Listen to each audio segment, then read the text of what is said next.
नमस्कार साथियों, आप सभी का स्वागत है इस ऑनलाइन स्टडी क्लास वीर पथ पर। आज के इस वीडियो में हम राजस्थान भूगोल के तीसरे टेस्ट का आयोजन करेंगे। 2 टेस्ट पहले हो चुके हैं। इससे पहले टेस्ट में हम इन सभी विषयों पर प्रश्न दे चुके हैं। उसके बाद में टेस्ट सेकंड भौतिक प्रदेश के बारे में प्रश्न पूछे गए थे और आज के इस टेस्ट थर्ड में जलवायु और मिट्टियों के बारे में प्रश्न पूछे जाएंगे। तो आप सभी इस प्रकार से एक रफ कॉपी पर नोट कर लें, 1 से 30 तक नंबरिंग कर लें ताकि जो भी करेक्ट ऑप्शन हो आप इसमें भर सकें और आपके जो भी राइट और रॉन्ग हो लास्ट में आंसर की इसी पेपर में बताई जाएगी, लास्ट में विस्तार पूर्वक पूर्ण सार सहित। तो वो आप नोट कर लें और लास्ट में कमेंट बॉक्स में ज़रूर बताना कमेंट करके कि आपके कितने सही हुए और कितने गलत हुए। तो हमने ये 5 वीडियोज़ में से टेस्ट के क्वेश्चन तैयार किए हैं, जिसमें राजस्थान की जलवायु के बारे में पढ़ा, जलवायु प्रदेशों के बारे में पढ़ा हमने, और कोपेन त्रिवार्था थॉर्नवेट के वर्गीकरण के अनुसार जलवायु प्रदेश पढ़े, राजस्थान की मिट्टियाँ पढ़ी और राजस्थान की मिट्टियों के प्रकार पढ़े। इन सब में से क्वेश्चन पूछे जाएंगे। तो शुरू करते हैं आज का टेस्ट। ये रहा पहला क्वेश्चन। किस दिन सूर्य राजस्थान प्रदेश से सर्वाधिक दूरस्थ होता है? राजस्थान से सर्वाधिक दूर कब होता है? 21 मार्च, 21 जून, 23 सितंबर या 22 दिसंबर। जो भी आपके हिसाब से करेक्ट ऑप्शन हो सकता है वो आप अपने कॉपी में भरें। उसके बाद नेक्स्ट क्वेश्चन, मानसून प्रत्यावर्तन का समय किसे कहा जाता है? मानसून प्रत्यावर्तन का समय मई जून, अक्टूबर नवंबर, जुलाई अगस्त या जनवरी फरवरी। जो भी आपके हिसाब से करेक्ट हो सकता है वो आप लिखें अपने आंसर के रूप में। बाद में आंसर की बताएंगे तब चेक करना।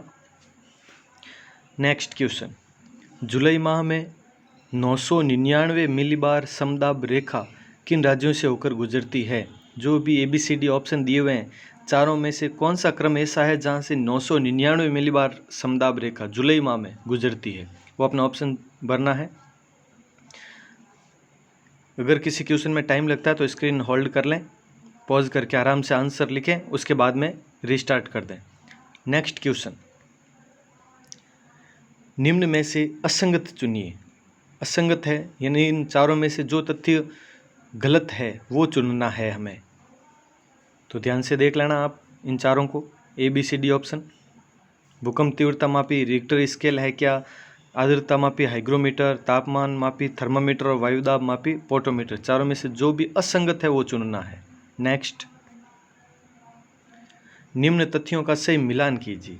मिलान के क्वेश्चन कई बार पूछे जाते हैं, तो ध्यान रखना सही मिलान करना है। दिशाएं और उनकी हवाएं, कौन सी दिशा में कौन सी हवा चलती है राजस्थान में, तो उस हिसाब से आपको सही यहाँ पे तथ्य मिलान करने हैं। जो भी सही होगा आराम से करें। नेक्स्ट, निम्न में से असंगत कथन चुनिए।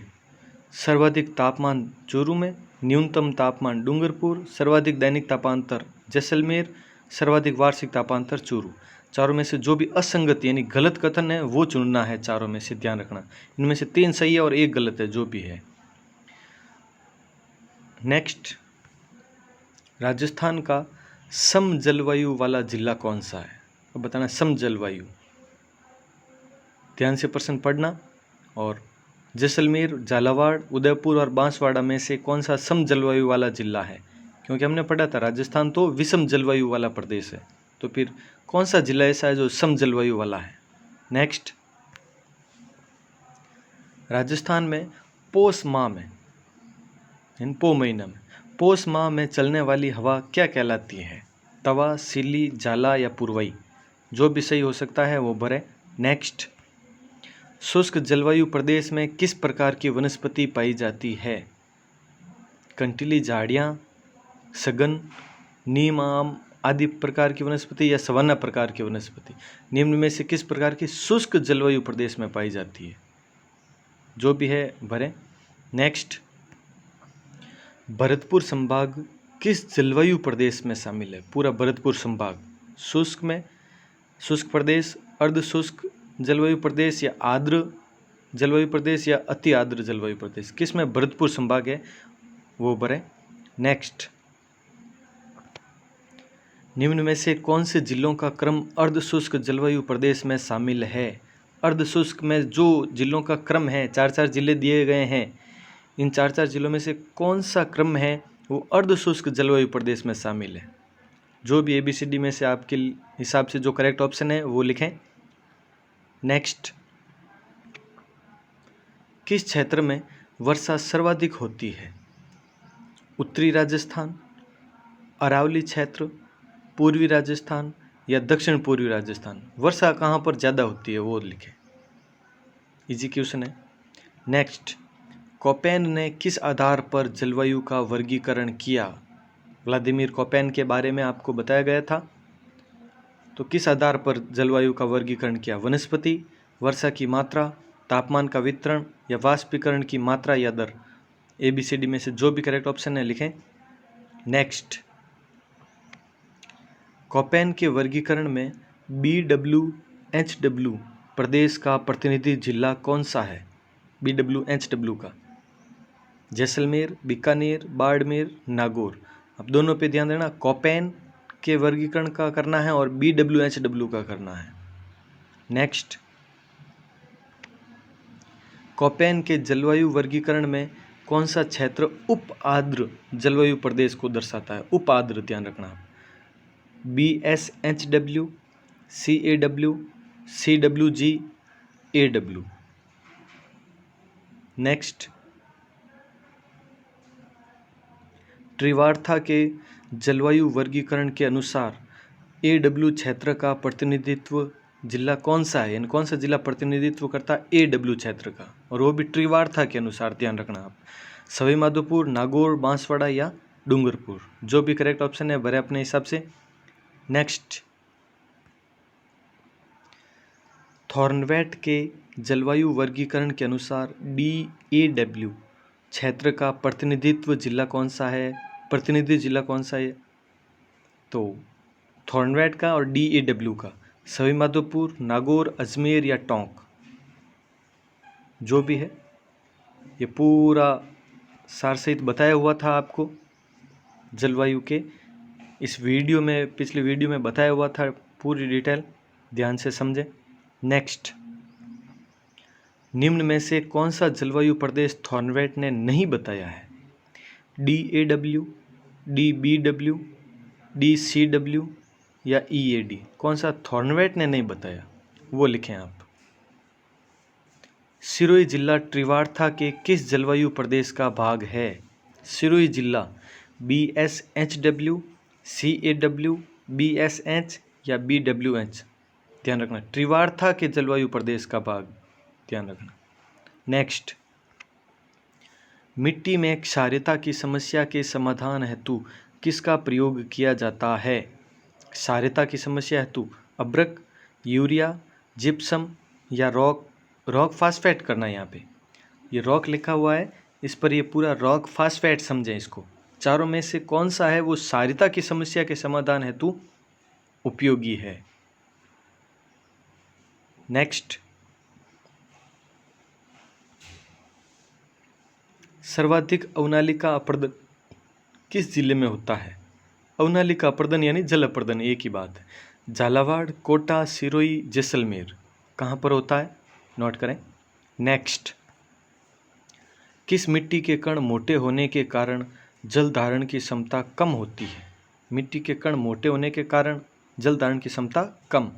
तो सिरोजम मिट्टी, काली मिट्टी, लाल दोमट मिट्टी या रेतीली मिट्टी। जो भी है वो लिखें अपने हिसाब से।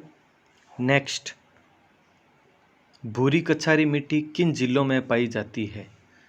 जैसलमेर, बीकानेर, बाड़मेर, पश्चिमी जोधपुर या फिर गंगानगर, हनुमानगढ़, चूरू, बीकानेर या गंगानगर, हनुमानगढ़, अलवर व भरतपुर या अलवर, भरतपुर, करौली, सवाई माधोपुर। जो भी इन 4 ऑप्शन में से जो भी जिलों का क्रम सही है भूरी कचारी मिट्टी के लिए वो ऑप्शन चूज करें। नेक्स्ट, मानचित्र पर क्षेत्रों की स्थिति को देखकर निम्न में से गलत कथन चुनिए। देखो ये अलग क्वेश्चन है। इस टेस्ट में काफ़ी महत्वपूर्ण और जो नए नए तरीके से एग्ज़ाम में प्रश्न पूछे गए हैं वो सब शामिल किए गए हैं, ध्यान रखें। इस टाइप के क्वेश्चन भी पूछे गए हैं कई बार। इसमें एक तो कोपेन के बारे में भी पटवारी के एग्ज़ाम में पूछा जा चुका है। कोपेन के क्षेत्रों को मानचित्र पर अलग अलग दर्शाया गया, फिर ऑप्शन दिए गए सही क्रम में जमाने के लिए। अब और वैसे एक और जैसे चारों गांव हैं सिलाना, कटरा वगैरह, उनसे संबंधित भी पटवारी एग्जाम में प्रश्न पूछा जा चुका है मानचित्र को पर दर्शाकर। तो ये ध्यान रखना आप, ABCD इन चारों में से जो भी गलत कथन है, यानी ए जहाँ पर लिखा हुआ है क्या उस क्षेत्र में ए जहाँ लाल पीली मिट्टी है, अगर है तो ठीक है ऑप्शन। बी क्षेत्र में लवणी मिट्टी है, भूरी रेतीली मिट्टी जहाँ पे सी लिखा हुआ है उस क्षेत्र में है, लगभग वो क्षेत्र होना चाहिए। और लाल दोमट मिट्टी जहाँ डी लिखा हुआ है, अगर इन चारों में से जहाँ पर नहीं है, जो गलत है, असंगत है, वो ऑप्शन आपको चूज करना है। 3 बिल्कुल सही लिखे हुए हैं, एक गलत है। लिखें आप, बाद में जब पूरा व्याख्या करेंगे इसकी, ऑप्शन बताएंगे, आंसर की बताएंगे, तब आप स्पष्ट करूंगा मैं और ज़्यादा। नेक्स्ट, राजस्थान में प्रथम मिट्टी प्रयोगशाला कहाँ स्थापित की गई? प्रथम मिट्टी परीक्षण प्रयोगशाला, प्रथम की बात कर रहा हूँ। जोधपुर, जैसलमेर, कोटा या जयपुर, जो भी हो सकता है लिखें। नेक्स्ट, उदासीन मिट्टी का पीएच मान, उदासीन मिट्टी का पीएच मान कितना होता है? 0 होता है या 7 पीएच से कम, या फिक्स 7 ही होता है या 7 से अधिक होता है, जो भी है लिखें। नेक्स्ट, सर्वाधिक कृषि योग्य भूमि किस जिले में है? सर्वाधिक कृषि योग्य भूमि राजसमंद, जैसलमेर, जोधपुर, गंगानगर, चारों में से कहाँ पर सर्वाधिक कृषि योग्य भूमि है? नेक्स्ट, रेतीली बलुई मिट्टी किस क्षेत्र में पाई जाती है? रेतीली बलुई मिट्टी, माही बेसिन, यहाँ पे जिलों का नाम नहीं देकर उन नदी क्षेत्रों के नदी बेसिन की बात की गई है। Mahi basin, Luni basin, Chambal basin या घग्गर बेसिन, कहाँ पर है रेतीली बलुई मिट्टी? मिट्टी की रेंगती हुई मृत्यु किसे कहा जाता है? बहुत ही आसान सा प्रश्न है, जो भी है लिखें आप। उसके बाद लास्ट क्वेश्चन है, थोड़ी दिमाग की कसरत कर लेते हैं एक बार और। निम्न तथ्यों का सही मिलान करना है। जो अमेरिकी वैज्ञानिकों ने 5 प्रकार की मिट्टियाँ बताई और उन्हें हमारी स्थानीय भाषा में क्या कहा जाता है उस हिसाब से, तो सही मिलान करो और जो भी है उस हिसाब से ABCD में से ऑप्शन चूज़ करो मिलान करने के बाद। तो ये 30 क्वेश्चन हो गए आपके कंप्लीट, आराम से कर लें। और जो भी आपने लिखा है अभी तक अगर आपने अटेंड नहीं किए हैं कोई क्वेश्चन, तो इस वीडियो को वापस रिपीट देकर अटेंड कर लें ज़रूर। उसके बाद में अब हम शुरू करेंगे आंसर की बताना। आंसर की के बारे में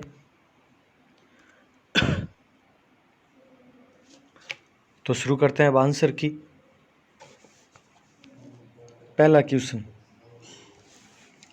किस दिन सूर्य राजस्थान प्रदेश से सर्वाधिक दूरस्थ होता है? बहुत ही आसान सा क्वेश्चन था। राजस्थान से सर्वाधिक दूर कब होता है सूर्य? तो इसमें ध्यान रखना, सूर्य सबसे दूर जब कर्क रेखा से दूर होगा, यानी मकर रेखा पर होगा, 22 दिसंबर। 22 दिसंबर को राजस्थान से सर्वाधिक दूर होगा। और नज़दीक की बात करें तो 21 जून, क्योंकि इस दिन कर्क रेखा पर रहता है सूर्य, इस दिन मकर रेखा पर रहता है। और इन दोनों दिन 21 मार्च और 23 सितंबर को भूमध्य रेखा पर रहता है।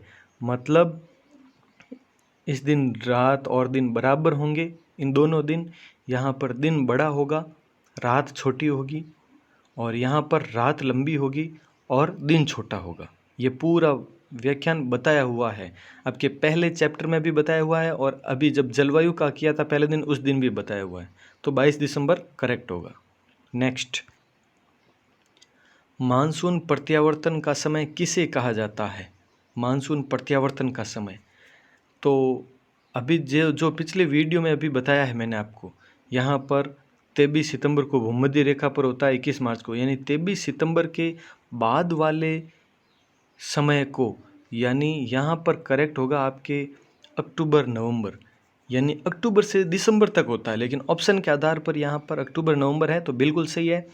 जनवरी फरवरी नहीं होगा, जुलाई अगस्त नहीं है, मई जून नहीं है, तो यहाँ पर अक्टूबर नवंबर ही होगा। नेक्स्ट, अगर यहाँ पे ऑप्शन में अगर अक्टूबर से दिसंबर दिया गया है तो भी सही है, अगर नवंबर दिसंबर है तो भी सही है, लेकिन अक्टूबर शब्द आया हुआ है, अक्टूबर नवंबर या अक्टूबर से दिसंबर, तो वो प्रीफर माना जाएगा। नेक्स्ट, जुलाई माह में 999 मिलीबार समदाब रेखा किन जिलों से होकर गुजरती है? तो इसके लिए देखें, बीकानेर, जैसलमेर, गंगानगर या बाड़मेर। अब देखो 900, ये चारों का क्रम बताया हुआ था, राजस्थान के मैप पर पूरा समझाया हुआ था। सबसे ऊपर बीकानेर, जैसलमेर, गंगानगर के लिए 997 मिलीबार समदाब रेखा। बाड़मेर, जोधपुर, नागौर, चूरू, हनुमानगढ़, इनके लिए 998 मिलीबार समदाब रेखा। और जालोर, पाली, अजमेर, टोंक, इसके लिए 999 मिलीबार समदाब रेखा, यानी अपना करेक्ट ऑप्शन सी। और इसके लिए लास्ट ऑप्शन के लिए 1000 मिलीबार समदाब रेखा गुजरती है जुलाई माह में। तो ध्यान रखें इन चारों के बारे में विशेष। और पूरी डिटेल के लिए अगर आपने वीडियो नहीं देखा अभी तक तो विस्तार वाला वीडियो ज़रूर देखें, जलवायु से संबंधित पहले वीडियो में ये पूरा क्लियर किया हुआ है, तो ध्यान से समझें। तो सी ऑप्शन करेक्ट होगा। नेक्स्ट, निम्न में से असंगत चुनना है जो गलत है। भूकंप की तीव्रता मापने वाला यंत्र है रिक्टर स्केल कहलाता है, ठीक है। रिक्टर स्केल या सिस्मोग्राफ भी होता है, ये दोनों है वो भूकंप की तीव्रता मापने के यंत्र है, तो सही है यहाँ पर। आर्द्रता मापी हाइग्रोमीटर, बिल्कुल सही है, आर्द्रता मापने के लिए हाइग्रोमीटर का प्रयोग किया जाता है। तापमान मापी थर्मामीटर, ये भी सही है। वायुदाब मापी पोटोमीटर, नहीं, ये नहीं है। तो अपना करेक्ट ऑप्शन यही होगा, क्योंकि हमें असंगत ही चुनना था। तो वायुदाब मापी है वो पोटोमीटर नहीं होगा, वायुदाब मापी है वो होता है बैरोमीटर। बैरोमीटर वायुदाब मापने के लिए होता है, और पोटोमीटर से तो वाष्पोत्सर्जन मापा जाता है। वाष्पोत्सर्जन मापने के लिए पोटोमीटर का प्रयोग किया जाता है, और बैरोमीटर का प्रयोग वायुदाब मापने के लिए किया जाता है। तो करेक्ट ऑप्शन डी होगा। नेक्स्ट, निम्न तथ्यों का सही मिलान कीजिए। अब देखो इन तथ्यों का मिलान करते हैं। दिशाएं और हवा। उत्तर दिशा, इसके लिए मैंने आपको पहले इस तरीके से बताया हुआ था कि जैसे चारों दिशाएं हैं, कौन कौन सी हवा कहाँ पर चलेगी, तो उस हिसाब से है। जैसे उत्तर दिशा में है, उत्तर दिशा के लिए मैंने यहाँ पर लिखा था आपको धराऊ, ध्यान रखना, यहाँ पर धराऊ लिखा था। और तो धराऊ के लिए क्या होगा, उत्तर दिशा धराऊ, तो 1 में 4। तो ये मिलान करने वाले क्वेश्चन आपको किस तरह से अटेंड करने हैं। देखो यहाँ पर 1 में 4 धराऊ, तो 1 में 4 कौन सा है, यहाँ पर भी है और यहाँ पर भी है, तो ये दोनों तो कट गए। कहने का मतलब इन दोनों को तो भूल जाओ ऑप्शन में। अगर आपको इनमें से कोई भी चीज़ कंफर्म याद है इन चारों में से जो भी, तो एक पहले देखें जो सबसे ज़्यादा कंफर्म है, तो फिर यहाँ पर अटेंड करते टाइम देखें कि 2 ऑप्शन ही बचे हैं, 2 ऑप्शन तो कट गए। अब देखो अगर एक आध भी और आंसर आता है तो अपना क्लियर हो जाएगा। जैसे देखो उत्तर पूर्व, उत्तर पूर्व दिशा की ओर, यहाँ पर उत्तर, यहाँ पर पूर्व, यानी इस दिशा की ओर चलने वाली हवा है वो कहलाती है संजेरी। यहाँ पर संजेरी हवा चलती है, तो यहाँ पर दूसरे में 2 ही होगा, ये दूसरे में 2। तो कहने का मतलब अपना आंसर तो मिल गया हमें, ऑप्शन ए है वो करेक्ट ऑप्शन है। और दक्षिण पूर्व के लिए दक्षिण नीचे की ओर, यहाँ दक्षिण, और इधर हो गए आपके पश्चिम। दक्षिण पश्चिम में अगर पहले चौथे ऑप्शन की बात कर लेते हैं दक्षिण पश्चिम की, तो समुद्री हवा है वो दक्षिण पश्चिम की ओर चलती है। कैसे, यहाँ पे ध्यान रखना, इसके लिए मैंने कल मैं और जैसे नदियों के चैप्टर में बताऊंगा आपको कि यहाँ पर अरब सागर है, तो अरब सागर की ओर समुद्री हवा, समुद्र की ओर, तो इस दिशा में है। तो चौथे में 3 है। और तीसरा दक्षिण पूर्व की बात करें तो दक्षिण पूर्व की ओर चील हवा चलती है, तो अपना correct option A. Next question, निम्न में से असंगत कथन चुनिए जो गलत है। सर्वाधिक तापमान चूरू में है, सही है। सर्वाधिक तापमान चूरू में ही है। उसके बाद में न्यूनतम तापमान डूंगरपुर में है, नहीं, न्यूनतम तापमान भी चूरू में ही है। सर्वाधिक और न्यूनतम तापमान चूरू में ही है। डूंगरपुर में सर्वाधिक, डूंगरपुर में न्यूनतम तापांतर है। तापांतर की बात करें तो वो कहाँ पर है? डूंगरपुर में न्यूनतम। जैसे सर्वाधिक दैनिक तापांतर जैसलमेर बिल्कुल सही है, सर्वाधिक वार्षिक तापांतर चूरू बिल्कुल सही है। और ये सर्वाधिक हो गए दैनिक और वार्षिक, और न्यूनतम दैनिक और वार्षिक तापांतर की बात करें न्यूनतम, तो वो कहाँ पर होंगे? डूंगरपुर में। तो यहाँ पर करेक्ट ऑप्शन बी होगा, न्यूनतम तापमान डूंगरपुर में नहीं है। बाकी तीनों तथ्य सही है, यही एक गलत तथ्य है। तो बी ऑप्शन करेक्ट हो गया अपना। ये तापांतर के बारे में विस्तार पूर्वक अगर आपने अभी तक वीडियो नहीं देखा है तो ज़रूर देखें। नेक्स्ट क्वेश्चन, राजस्थान का सम जलवायु वाला क्षेत्र कौन सा है? कौन सा जिला सम जलवायु का है? बताया था आपको कि पूरा राजस्थान वैसे तो विषम जलवायु वाला प्रदेश है, विषम जलवायु वाला प्रदेश है, लेकिन एकमात्र सम जलवायु वाला जिला है वो उदयपुर है। क्लियर है? नेक्स्ट, कई बार होता है ये सम जलवायु वाला प्रदेश पूछा गया है। सम क्षेत्र की बात अगर होती, सम तो वो जैसलमेर में, सम गांव आपको पता है, सम गांव जैसलमेर में, लेकिन यहाँ पे सम यानी वो सम विषम वाली बात की गई है जलवायु प्रदेश की, तो वो उदयपुर है। नेक्स्ट, राजस्थान में पोष माह में चलने वाली हवा क्या कहलाती है? पोष माह में यानी पो महीना में, तो तवा, ये तो ज्येष्ठ महीने में है यानी जेठ महीना में, गर्मी में चलती है हवा तवा।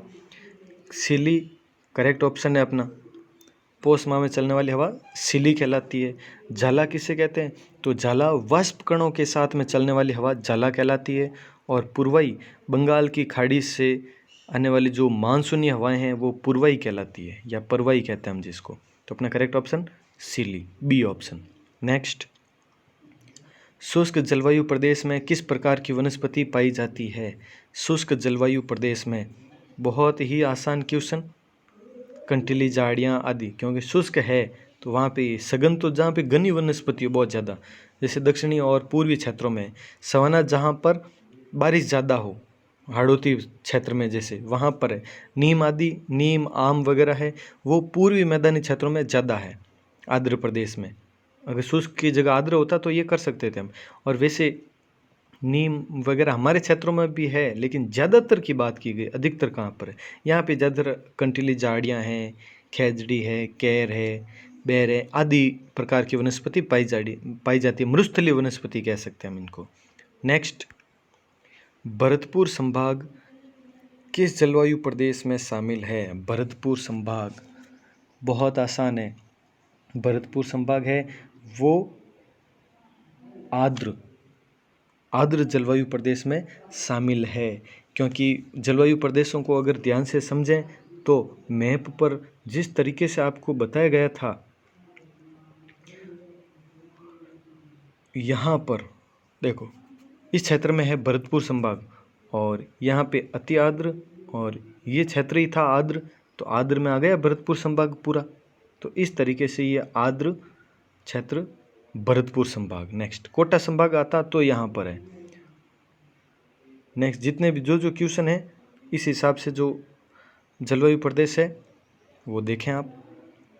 नेक्स्ट, निम्न में से कौन से जिलों का क्रम अर्ध शुष्क जलवायु प्रदेश में शामिल है? अर्ध शुष्क में अभी जो मैप पर बताया है आपको, तो अर्ध शुष्क जो पूर्ण शुष्क भी नहीं है, जैसे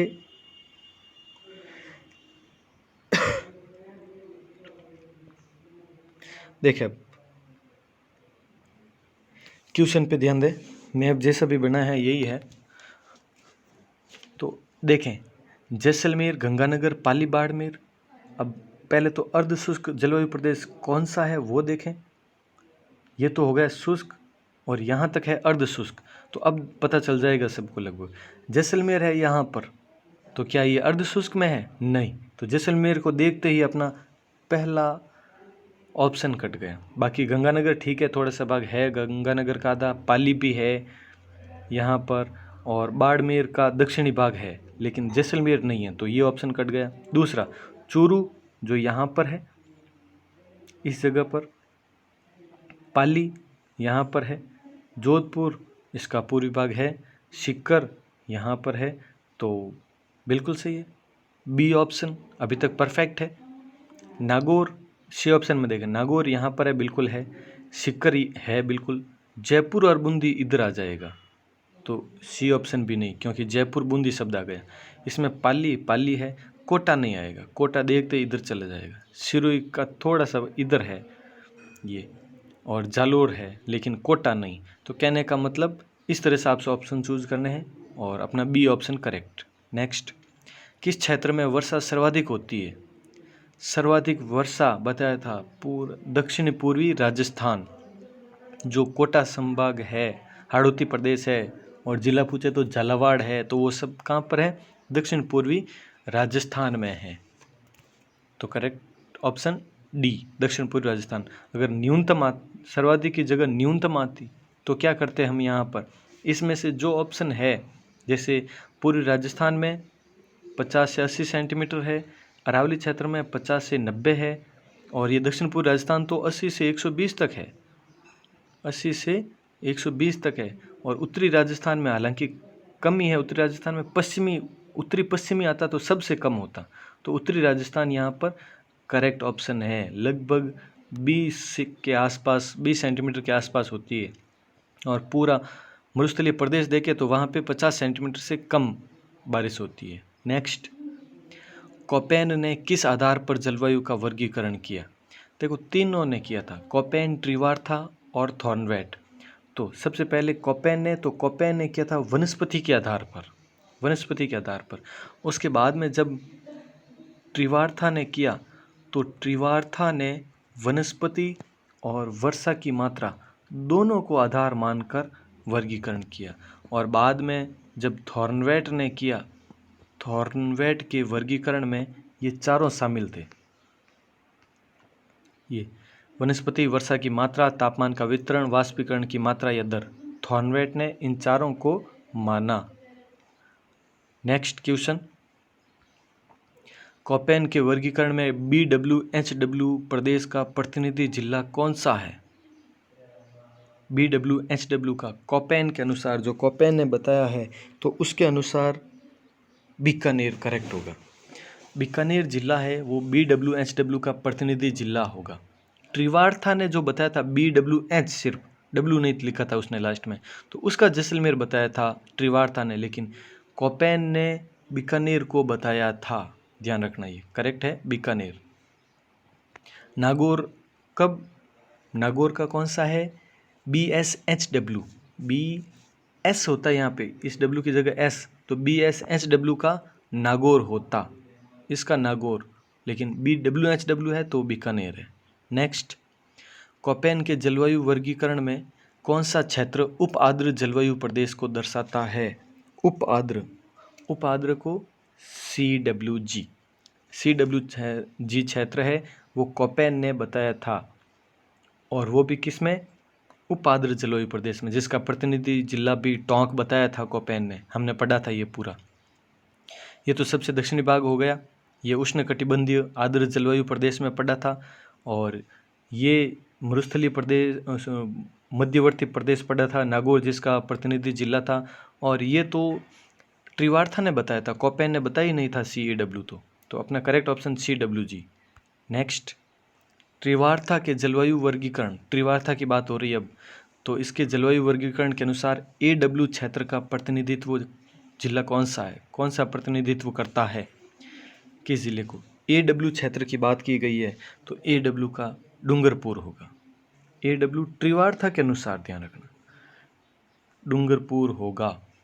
अगर ट्रिवार्था की जगह पर यहाँ पर कोपेन होता तो कौन सा होता? बांसवाड़ा करेक्ट करते यहाँ पर, अगर कोपेन आता तो, लेकिन यहाँ पर ट्रिवार्था है तो डूंगरपुर करेक्ट है AW का। नेक्स्ट, यहाँ पे सवाई माधोपुर जो ऑप्शन में है वो CAW का है, AW का नहीं, ध्यान रखना, और नागौर BSH का।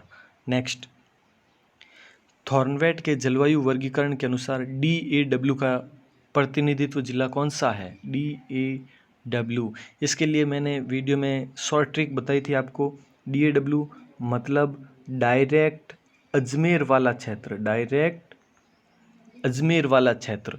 बस DBW होता तो डायरेक्ट बीकानेर वाला क्षेत्र, ये बताया था अलग अलग आपको। तो अजमेर करेक्ट ऑप्शन होगा। सवाई माधोपुर इसमें नहीं, CAW के लिए है। टोंक CWG के लिए अलग हो गया पूरा।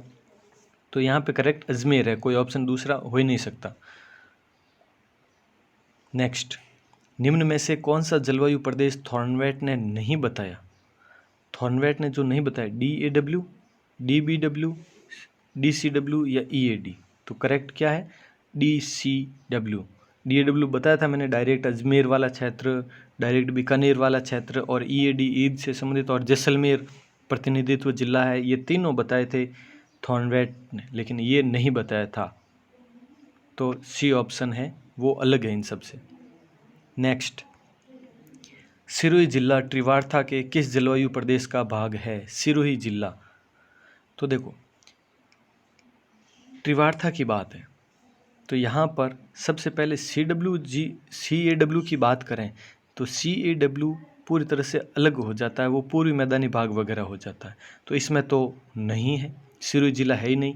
BWH की बात करें, BWH में तो पूरा बीकानेर और आसपास का क्षेत्र हो गया, जैसलमेर वगैरह, तो इसमें भी नहीं हो सकता, सिरोही नहीं हो सकता। अब ये बात करें BSH और BSHW, तो ध्यान रखना BSHW ये तो कोपेन ने किया था वर्गीकरण में। कोपेन के अगर यहाँ पे त्रिवार्था की जगह पर कोपेन शब्द आता तो वहाँ पर सिरोही जिला बिल्कुल सही है, BSHW में होता, लेकिन त्रिवार्था ने यही प्रदेश बताया था। C ऑप्शन करेक्ट, BSH में। नेक्स्ट, निम्न में क्षारीयता की समस्या के समाधान हेतु किसका प्रयोग किया जाता है? क्षारीयता की समस्या हेतु, तो इसके लिए देखो, क्षारीयता की समस्या हेतु जिप्सम का प्रयोग किया जाता है। और लवणीयता शब्द, क्षारीयता की जगह लवणीयता शब्द होता तो रॉक फॉस्फेट होता। रॉक फॉस्फेट का प्रयोग लवणीयता की समस्या हेतु, और क्षारीयता की समस्या हेतु जिप्सम का प्रयोग करेक्ट है। नेक्स्ट, सर्वाधिक अवनालिका अपर्दन किस जिले में होता है? अवनालिका अपर्दन यानी जल अपर्दन, कोटा। नदी पूछें तो चंबल और जिला पूछें तो कोटा क्षेत्र। तो कोटा में सर्वाधिक अवनालिका अपर्दन होता है। झालावाड़ में हालांकि बारिश ज़्यादा होती है, लेकिन अवनालिका अपर्दन सर्वाधिक कोटा में ही होता है। अब सिरोही 3 प्रकार के मैंने बताए थे आपको अपर्दन, यानी मिट्टी का कटाव 3 प्रकार का। एक तो अवनालिका अपर्दन जो हो गया कोटा में, एक बताया था आपको चादरी अपर्दन, चादरी अपर्दन जो सिरोही में, और एक बताया था वायु अपर्दन जो जैसलमेर में होता है। तीनों प्रकार के अपर्दन हैं। इनकी डिटेल देखने के लिए आप वीडियोस जरूर देखें। नेक्स्ट, किस मिट्टी के कण मोटे होने के कारण जल धारण की क्षमता कम होती है? मिट्टी के कण मोटे होते हैं तो वो कौन सी? रेतीली मिट्टी, क्योंकि इसके कण मोटे होते हैं, जल धारण की क्षमता कम होती है, क्योंकि पानी को सोख लेती है, तो सोखने की क्षमता अधिक है। रेत में पानी डालते ही वो सोख लेती है, लेकिन वहाँ पे जल ऊपर रह नहीं सकता क्योंकि जल धारण की क्षमता कम होती है। अगर यहाँ पर आता जल धारण की सर्वाधिक क्षमता, तो वहाँ पे लाल दोमट मिट्टी होती है, क्योंकि लाल दोमट मिट्टी के कण हैं वो सूक्ष्म होते हैं, छोटे होते हैं, महीन होते हैं, जिस कारण से लाल दोमट मिट्टी जल धारण की क्षमता अधिक होती है। ध्यान रखना, ये काली मिट्टी में भी अधिक ही है, लेकिन सर्वाधिक की बात करें लाल दोमट, काली में भी अधिक है। सिरोजम मिट्टी है जिसे भूरी रेतीली मिट्टी कहते हैं। रेतीली के बाद में अगर कोई ऑप्शन रेतीली ऑप्शन में नहीं होता तो उसके बाद, यानी रेतीली से थोड़े से कम मोटे होते हैं ये कण। नेक्स्ट, भूरी कछारी मिट्टी किन जिलों में पाई जाती है? तो इसके लिए मैंने आपको जब सभी मिट्टियों को मैप पर एक साथ बताया था कि कौन सी मिट्टी कहाँ पर पाई जाती है, तो उस टाइम आपको बताया था कि भूरी कछारी मिट्टी एक तो इस क्षेत्र में और एक घग्गर के मैदान इस क्षेत्र में, इन दोनों क्षेत्रों में पाई जाती है। कौन सी? भूरी कछारी मिट्टी। तो बताओ ये क्षेत्र कौन से हो गए? अलवर और भरतपुर। और ये क्षेत्र कौन से हो गए? गंगानगर हनुमानगढ़ का घग्गर क्षेत्र। तो सी में ये आपको मिल रहा है, तो करेक्ट होगा सी। इन क्षेत्रों में पाई जाती है भूरी कछारी मिट्टी, तो सी ऑप्शन करेक्ट है। नेक्स्ट, मानचित्र पर क्षेत्रों की स्थिति को देखकर निम्न में से गलत कथन चुनिए। गलत कौन सा होगा वो चुनना है। तो अब देखें आप ध्यान से, ये क्षेत्र यानी ये, क्या इस क्षेत्र में लाल पीली मिट्टी है? बिल्कुल सही है, लाल पीली मिट्टी इसी क्षेत्र में भीलवाड़ा है, करौली है, सवाई माधोपुर है, बूंदी है, ये टोंक का कुछ क्षेत्र है, ये इसी क्षेत्र में पाई जाती है, यानी ये तो सही है। हमें गलत कथन चुनना है। बी क्षेत्र इन लवणीय मिट्टी, क्या लवणीय मिट्टी इसी जगह पर है? नहीं, ये हो गया आपके गलत ऑप्शन, क्योंकि लवणीय मिट्टी है वो इस क्षेत्र में है, यानी बॉर्डर वाले क्षेत्र में, गंगानगर में है, बीकानेर में है, जैसलमेर में है लेकिन कम है थोड़ी, उसके बाद बाड़मेर में है, जालोर में है और सिरोही में भी है, यहाँ पर भी सर्वाधिक है। तो कहने का मतलब ये क्षेत्र है लवणीय मिट्टी का। तो अपना करेक्ट ऑप्शन हो गया बी, लवणीय मिट्टी, जो कि इस क्षेत्र में नहीं है। भूरी रेतीली की बात करें, सी ऑप्शन, तो भूरी रेतीली मिट्टी इस क्षेत्र में पाई जाती है, पूरे मध्यवर्ती इस क्षेत्र में। यहाँ पर नागौर भी आ गया, जोधपुर का ये पूर्वी भाग भी आ गया, पाली भी आ गया, इन जालोर वगैरह इन सभी क्षेत्रों में पाई जाती है भूरी रेतीली मिट्टी, चूरू वगैरह जितने भी हैं, सीकर झुंझुनू, तो ये क्षेत्र है, तो सही लिखा है इस हिसाब से। और लाल दोमट मिट्टी इसी दक्षिणी राजस्थान में ही है, बिल्कुल सही है। तो लवणीय मिट्टी ऑप्शन करेक्ट होगा अपना बी।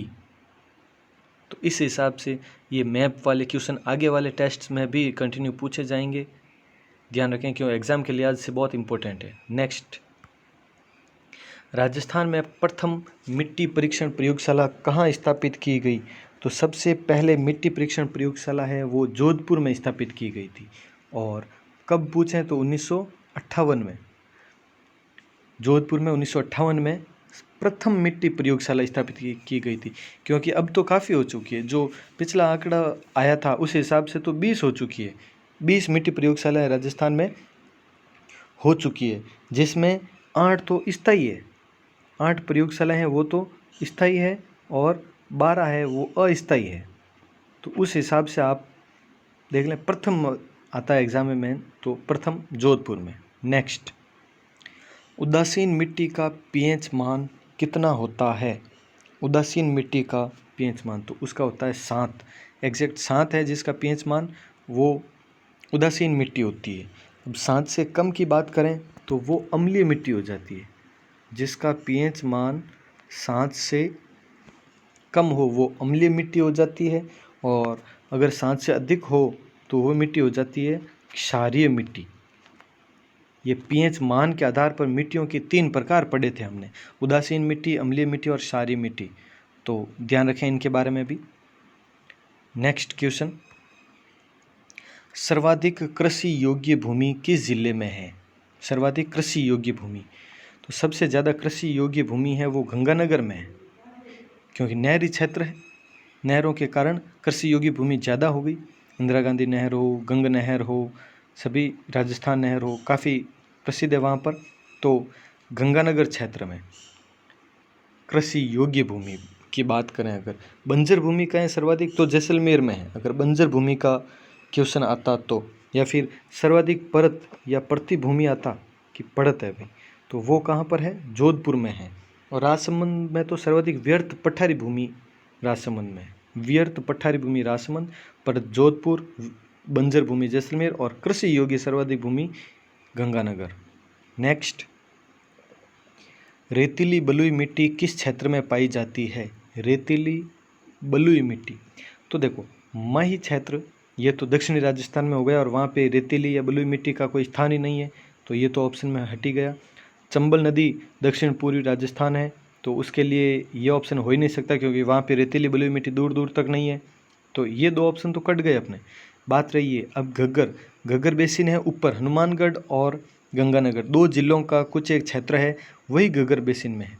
लेकिन लूणी बेसिन में ध्यान रखना आप, लूणी बेसिन में जोधपुर का भाग भी आ गया, ये जो मरुस्थलीय क्षेत्र में है वो भी, बाड़मेर आ गया, जालोर आ गया, तो ये करेक्ट ऑप्शन होगा अपना लूणी।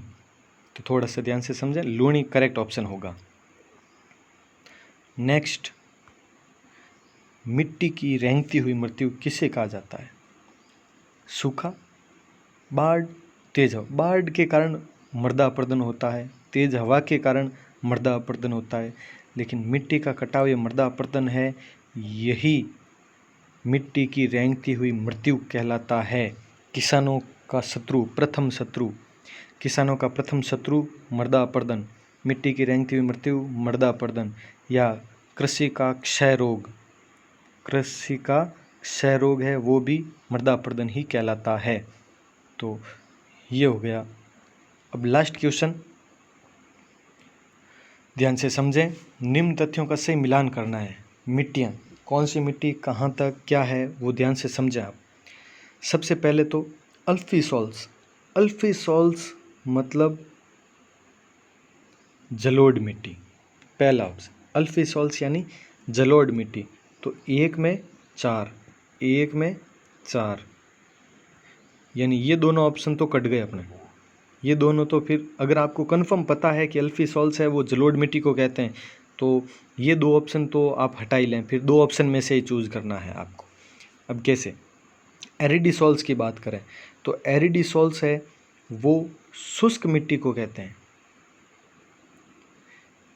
एरिडीसॉल्स शुष्क मिट्टी, यानी दो में तीन, दो में तीन, तो करेक्ट कौन सा होगा, बी। और नेक्स्ट बात करते हैं अगर इंसेप्टिसॉल्स, तो इंसेप्टिसॉल्स है वो आर्द्र मिट्टी को कहते हैं, आर्द्र मिट्टी को इंसेप्टिसॉल्स कहा जाता है। तो तीन में दो बिल्कुल सही है। और वर्टिसॉल्स, वर्टिसॉल्स कहा जाता है काली मिट्टी को, वर्टिसॉल्स काली मिट्टी को कहा जाता है, यानी चार में एक। तो अपना पूरी तरह से करेक्ट ऑप्शन है वो बी हो गया। इस तरह से आपको ऐसे क्वेश्चन करने हैं। तो ये हो गया आपके टेस्ट कंप्लीट, पूरे सभी प्रश्नों की व्याख्या सहित। तो अब देख लें आप कितने आपके सही हो रहे हैं, कितने गलत हो रहे हैं, और जो भी है आप कमेंट करके ज़रूर बताएं कि आपके कितने क्वेश्चन सही हुए, कितना गलत हुए, और आपको ये टेस्ट सीरीज़ कैसी लगी, सभी जो वीडियोज़ है वो कैसे लगे कमेंट करके ज़रूर बताएं। जो भी है उम्मीद करता हूँ आप सबको ये बहुत फ़ायदेमंद होगा आपके लिए। और तो इस वीडियो को लाइक करें, चैनल को अभी तक सब्सक्राइब नहीं किया है तो ज़रूर सब्सक्राइब कर लें, और इस वीडियोज़ को और जो भी वीडियोज़ आते हैं उन्हें शेयर करें ताकि ज़्यादा से ज़्यादा विद्यार्थियों को फ़ायदा हो सके। तो ठीक है, मिलते हैं कल के वीडियो में। कल हम प्रारंभ करेंगे नदियाँ, तो कल के वीडियो में, नेक्स्ट वीडियो में मिलते हैं। ठीक है, जय हिंद, जय भारत।